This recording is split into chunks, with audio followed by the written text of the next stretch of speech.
ಗೊತ್ತಾಗ ಒಂದು ಕಾಲ ಆಗಿರ್ಬೋದು ಮಧ್ಯರಾತ್ರಿ. 3 ಜನ ಕಳ್ಳು ಬಂದ್ರು.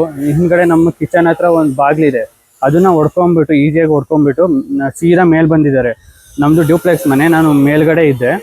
ಆ 3 ಜನ ಸೀದಾ ಬಂದ್ಬಿಟ್ಟು ನನಗೆ ಉಸಿರಾಡೋಕ್ಕಾಗ್ದಂಗೆ ಫುಲ್ಲು ಬಾಯ ಮುಚ್ಚೋದು, ಗಂಟು ಹಿಡ್ಕೊಳ್ಳೋದು ಎಲ್ಲ ಮಾಡಿದ್ದಾರೆ. ಆಮೇಲೆ ಇದು ಮಾಡಿದ್ದಾರೆ, ಕಾಲು ಕಟ್ಟಿದ್ದಾರೆ, ಕೈ ಕಟ್ಟಿದ್ದಾರೆ. ಆಮೇಲೆ ಬಾಯಿಗೂ ಸಹ ಟವಲ್ನೆಲ್ಲ ತುರ್ಕಿದ್ರು.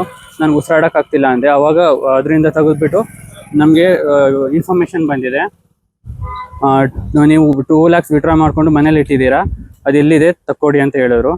ಆಮೇಲೆ ಮತ್ತೆ ಕ್ಯಾಶ್, ಆಮೇಲೆ ಗೋಲ್ಡ್ ಎಲ್ಲಿದೆ ಅಂತ ಕೇಳಿದ್ರು. ಗೋಲ್ಡ್ ಎಲ್ಲಿದೆ ಎಲ್ಲ ತಕ್ಕೊಡು ಅಂತ ಹೇಳಿದ್ರು. ಆಮೇಲೆ ಕೈ ಕಟ್ಟಿದ್ರು, ಕಾಲು ಕಟ್ಟಿದ್ರು, ಆಮೇಲೆ ಟವಲ್ ಎಲ್ಲ ಬಾಯಿಗೆ ತುರ್ಕಿದ್ರು.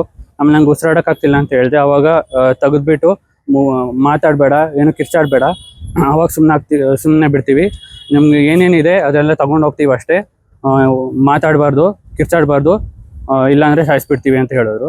ಆಯಿತು ಅಂತ ಹೇಳ್ಬಿಟ್ಟು ನಾನು ಹೇಳಿದೆ, ಒಂದು ಸಿಲ್ವರ್ ಚೈನ್ ಇತ್ತು 50 ಗ್ರಾಮ್ದು ನನ್ನ ಕತ್ತಲ್ಲಿ, ಅದನ್ನು ತೊಗೊಂಡೋದ್ರು. ಆಮೇಲೆ ನನ್ನ ಟೇಬಲ್ ಮೇಲೆ ಒಂದು ವಾಚ್ ಇತ್ತು, ಅದನ್ನು ತೊಗೊಂಡೋದ್ರು. ಆಮೇಲೆ ಮೊಬೈಲ್ ಕೂಡ ಕಾಣಿಸ್ತಿರ್ಲಿಲ್ಲ ಬೆಳಗ್ಗೆ ತನಕ.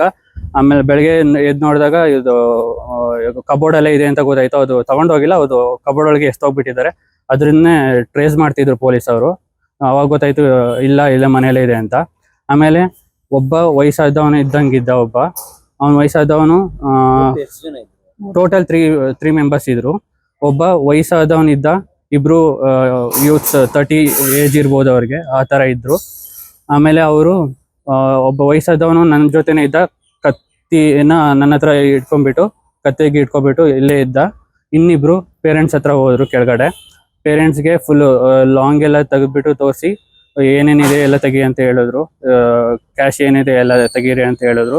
ಅವಾಗ ಅವರು ಮಾಂಗಲ್ಯ ಚೈನ್ನ ದಿಂಬ್ ಹತ್ರ ಎಸ್ಬಿಟ್ರು. ಅದನ್ನ ನೋಡಿದ್ದು ದಿಂಬಿಂದ ತಗೊಂಡ್ರು. ಅಟ್ಲೀಸ್ಟ್ ಮಾಂಗಲ್ಯನಾರು ಕೊಡಿ ಅಂತ ಕೇಳಿದಾಗ ಅವು ಮಾಂಗಲ್ಯ ಮಾತ್ರ ತಗೊಂಡು, ಅದು ಸರ ತೊಗೊಂಡೋದ್ರು. 50 ಗ್ರಾಮ್ ಇತ್ತು ಸರ, ಅದು ತೊಗೊಂಡೋದ್ರು. ಆಮೇಲೆ ವಾಲೆ ಬಿಚ್ಕೊಡಿ ಅಂತ 10 ಗ್ರಾಮ್ ವಾಲೆ ಇತ್ತು, ಅದನ್ನು ತೊಗೊಂಡ್ರು. ಆಮೇಲೆ ವಾರ್ಡ್ರೂಬ್ ಕೀ ಅಲ್ಲೇ ಇತ್ತು, ಈಸಿಯಾಗಿ ಡೋರ್ ಓಪನ್ ಮಾಡಿದ್ರು. ಒಳಗಡೆ ಡ್ರಾಯರ್ ಇತ್ತಲ್ಲ, ಅದನ್ನು ತೆಗಿಯೋಕ್ಕೆ ಆಗಲಿಲ್ಲ. ಅವ್ರಿಗೆ ಕೀ ಕೇಳಿದ್ರು, ಕೊಡಲಿಲ್ಲ. ಅವಾಗ ಅದು ಇದ್ದಿದ್ದ ಐರನ್ ಏನೋ ಇತ್ತು, ಅದರಿಂದ ಓಪನ್ ಮಾಡಿ ಅನ್ಲಾಕ್ ಮಾಡಿ ತಗೊಂಡು 20,000 ಕ್ಯಾಶ್ ಇತ್ತು, ಅದನ್ನು ತಗೊಂಡ್ರು. 20,000 ಕ್ಯಾಶ್ ಇತ್ತು. ಆಮೇಲೆ ಅಷ್ಟಾದ್ಮೇಲೆ ಮೊಬೈಲ್ಗಳು ಅಮ್ಮನ ಫೋನ್ನ ತೊಗೊಂಡ್ಬಿಟ್ಟು ಹೊರ್ಗಡೆ ಇಟ್ಟಿದ್ರು. ಅಪ್ಪಂದು ಸಿಕ್ತಿಲ್ಲ ಇನ್ನು. ನಂದು ಹಿಂಗೆ ಹೇಳ್ದಾಗೆ ನಮ್ಮ ಮೇಲ್ಗಡೆನೆ ಕಬೋರ್ಡಲ್ಲಿ ಇತ್ತು, ಅದು ಬೆಳಗ್ಗೆ ಸಿಕ್ತು ಅಷ್ಟೇ. ಅಷ್ಟು ತೊಗೊಂಡಿದ್ದಾರೆ ಫೋನ್ನ. ಆಮೇಲೆ ಸೀದಾ ಹೊರಗಡೆ 3 ಜನನು ಹೊರಗಡೆ ಹೋದ್ರು. ಅದೇ ಲಾಕ್ ಹಾಕೊಂಡು ಎಲ್ಲಿಂದ ಬಂದ್ರು ಆ ಡೋರಲ್ಲೇ ಲಾಕ್ ಹಾಕೊಂಡು ಹೊರಗಡೆ ಹೋದ್ರು. ಅದೇ ಸ್ವಲ್ಪ ಬಾಯಿಗೆಲ್ಲ ತುರ್ಕೋದು, ಹೊಡೆದ್ರು ಸ್ವಲ್ಪ, ಆ ಥರ.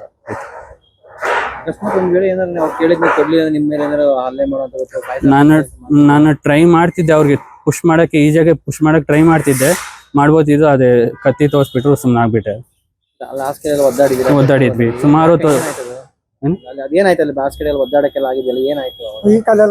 ಕೈ ಕಾಲೆಲ್ಲ ಕಟ್ಟಾಕಿ 3 ಜನನು ಒಟ್ಟಿಗೆ ನನ್ನ ಮೇಲೆ ಬಿದ್ಬಿಟ್ಟು, ಕೈಗೆ ಕಾಲು, ಒಬ್ರು ಕೈ ಕಾಲೆಲ್ಲ ಇಟ್ಕೊಳ್ಳೋದು, ಮತ್ತೆ ಇಲ್ಲೇ ಇಟ್ಕೊಳ್ಳೋದು, ಮೆಟ್ರೆ ಹತ್ರ ಇಟ್ಕೊಳ್ಳೋದೆಲ್ಲ ಮಾಡಿದ್ರು. ಅದರಿಂದ ಆ ಥರ ಒದ್ದಾಡಿದ್ದಾಯ್ತು. ನಾವು ರಾತ್ರಿ ಊಟ ಮಾಡಿ ಮಲಗದಾಗ ಸುಮಾರು 10-10:30 ಆಗಿತ್ತು.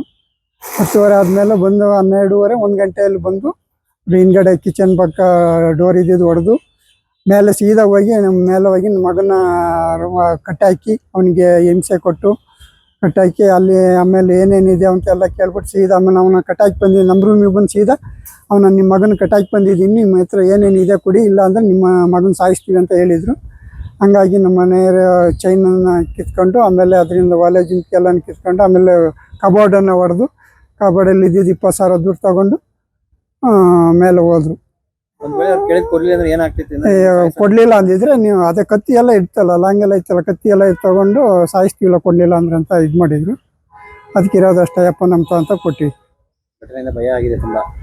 ಘಟನೆಯಿಂದ ತುಂಬಾ ಭಯ ಇದಕ್ಕೆ ಇದ್ರಿ ಕೊಟ್ಟಿ. ಏನು ಒತ್ತಾಯ ಮಾಡ್ತೀರಿ ಇಲಾಖೆಗೆ, ಪೊಲೀಸ್ ಇಲಾಖೆಗೆ ಏನು ಹೇಳಕ್ಕೆ ಇಷ್ಟಪಡ್ತೀರಿ? ಅದು ಪಾಪ ಅಷ್ಟೊತ್ತಿಗೆ ಅವ್ರು ಫೋನ್ ಮಾಡೋದಕ್ಕೆ ಅಷ್ಟೇ 1 ಗಂಟೆ ರಾತ್ರಿ ಎಲ್ಲ ಪೊಲೀಸ್ ಎಸ್ ಪಿ ಎಲ್ಲ ಬಂದಿದ್ರು. S P addition S P ಎಲ್ಲರೂ ಬಂದಿದ್ರು, ಎಲ್ಲ ತರ ಸಹಕಾರ ಕೊಟ್ಟು ಸಹಕಾರ ಕೊಟ್ಟಿದ್ದಾರೆ. ಹಿಡಿದ್ರೆ ಒಳ್ಳೇದು. ಹ್ಮ್ ನಿಮ್ಮ ಹೆಸರು?